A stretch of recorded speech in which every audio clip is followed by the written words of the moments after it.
বিএনপিকে কখনো দেশ ছেড়ে পালিয়ে যেতে হয়নি। বিশ্বের প্রায় 85টি দেশে তেলের দাম বৃদ্ধি পেয়েছে, কিন্তু বাংলাদেশে কিন্তু এখনো পর্যন্ত তেলের দাম বৃদ্ধি পায়নি। প্রধানমন্ত্রীর কাছে যখনই তেলের দাম বৃদ্ধির জন্য গিয়েছে তখন তিনি নিরুৎসাহিত করেছেন।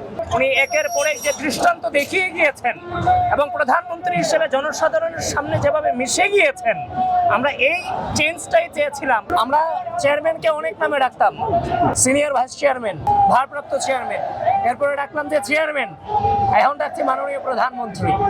তো নিঃসন্দেহে এটা আমাদের জন্য আনন্দের। আজকের দিনটার জন্য আমরা অনেক লড়াই সংগ্রাম করেছি।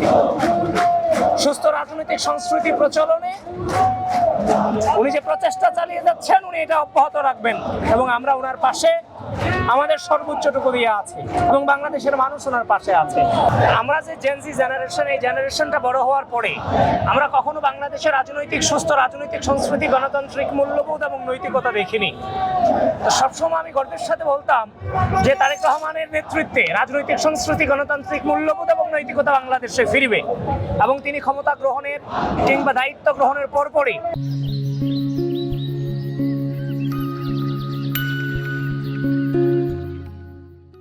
উনি একের পর এক যে দৃষ্টান্ত দেখিয়ে গিয়েছেন এবং প্রধানমন্ত্রী হিসেবে জনসাধারণের সামনে যেভাবে মিশে গিয়েছেন, আমরা এই চেঞ্জটাই চেয়েছিলাম যে সরাসরি প্রধানমন্ত্রীর জায়গা থেকে পরিবর্তনটা আসুক, যেন কোন শ্রেণী পেশার মানুষই মনে না করে যে প্রধানমন্ত্রী আমাদের থেকে ভিন্ন কিছু।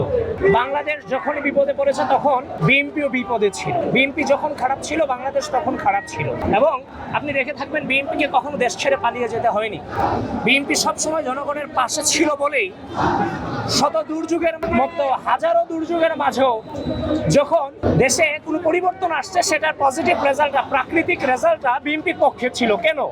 কারণ বিএনপি সবসময় জনগণের পক্ষ ছিল এবং বিএনপি যে ইশতেহারগুলো ঘোষণা করেছে ইতিমধ্যেই অনেকাংশ কিন্তু বাস্তবায়িত শুরু হয়েছে এবং সামনে আরো আপনারা সেটা দেখতে পাবেন। এই যে দেখেন, বিশ্বে আমি যতটুকু জানি বিশ্বের প্রায় 85টি দেশে তেলের দাম বৃদ্ধি পেয়েছে, কিন্তু বাংলাদেশে কিন্তু এখনো পর্যন্ত তেলের দাম বৃদ্ধি পায়নি।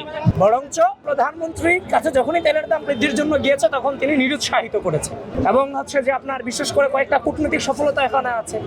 আপনি ধরেন রাশিয়ার কাছ থেকে তেল আমদানি করার যে সিদ্ধান্ত গ্রহণ করা হয়েছে, বিশ্বের যে তেলের দাম তার অর্ধেক দামে, এবং কি যুক্তরাষ্ট্রের নিষেধাজ্ঞা কাটিয়ে।